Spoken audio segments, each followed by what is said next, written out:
బలవంతంగా అప్పు వసూలు చేస్తున్నారా? అయితే మీకు బ్యాడ్ న్యూస్.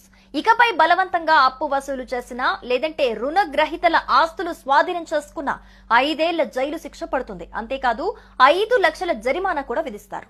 ఇందుకు సంబంధించిన బిల్లుకు తాజాగా తమిళనాడు గవర్నర్ ఆర్ఎన్ రవి ఆమోదం తెలిపారు. సాధారణంగా అనేక మంది అప్పులు చేస్తుంటారు. అప్పు ఇచ్చిన వాళ్ళు వడ్డీలు వసూలు చేస్తుంటారు. కానీ కొంతమంది మాత్రం వడ్డీ, చక్రవడ్డీ వేస్తూ బాధితులకు చుక్కలు చూపిస్తుంటారు. వాళ్ళ ఇళ్లను, స్థలాలను స్వాధీనం చేసుకునే వాళ్ళు కూడా ఉన్నారు.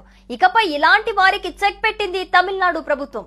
రుణాల రికవరీ పేరుతో జరుగుతున్న బలవంతపు చర్యలకు అడ్డుకట్ట వేసేందుకు ఉద్దేశించిన కీలక బిల్లును తమిళనాడు ప్రభుత్వం రూపొందించింది.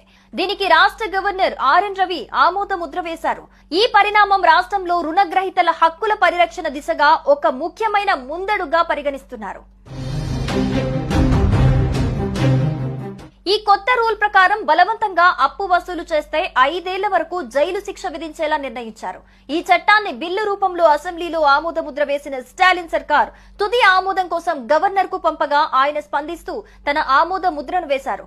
దీంతో అప్పు వసూలు కోసం రుణ సంస్థలు గతంలో మాదిరి బలవంతంగా వసూలు చేసే వీలుండదు. కొన్ని రుణ సంస్థలు తామిచ్చిన అప్పుల్ని తిరిగి వసూలు చేసుకునే విషయంలో ఇష్టారాజ్యంగా వ్యవహరించటం, బలవంతంగా వసూలు చేసే క్రమంలో వారి ఆస్తుల్ని స్వాధీనం చేసుకోవటం లాంటి చర్యలకు పాల్పడుతున్నారు. ఇలాంటి వారి ఆగడాలు అంతకంతకు పెరుగుతున్నాయి.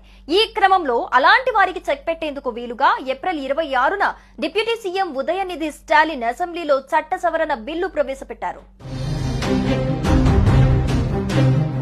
బలవంతంగా అప్పు వసూలు చేసిన రుణగ్రహీతల ఆస్తులు స్వాధీనం చేసుకున్న 5 ఏళ్లు జైలు శిక్ష, 5 లక్షల జరిమానా విధించేలా బిల్లు రూపొందించారు.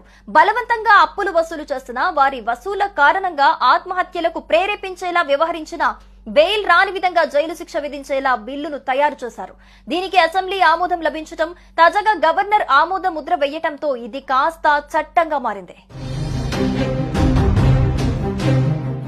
ఈ బిల్లును సభలో ప్రవేశపెట్టిన సందర్భంగా డిప్యూటీ సీఎం ఉదయనిధి స్టాలిన్ మాట్లాడుతూ, లోన్స్ ఇచ్చేవారు అవలంబిస్తున్న అనైతిక రికవరీ పద్ధతుల వల్ల అనేక మంది రుణగ్రహీతలు తీవ్ర ఇబ్బందులకు గురై ఆత్మహత్యలకు పాల్పడుతున్నారన్నారు. ఇది కుటుంబాలను చిన్నాభిన్నం చేయడంతో పాటు సామాజిక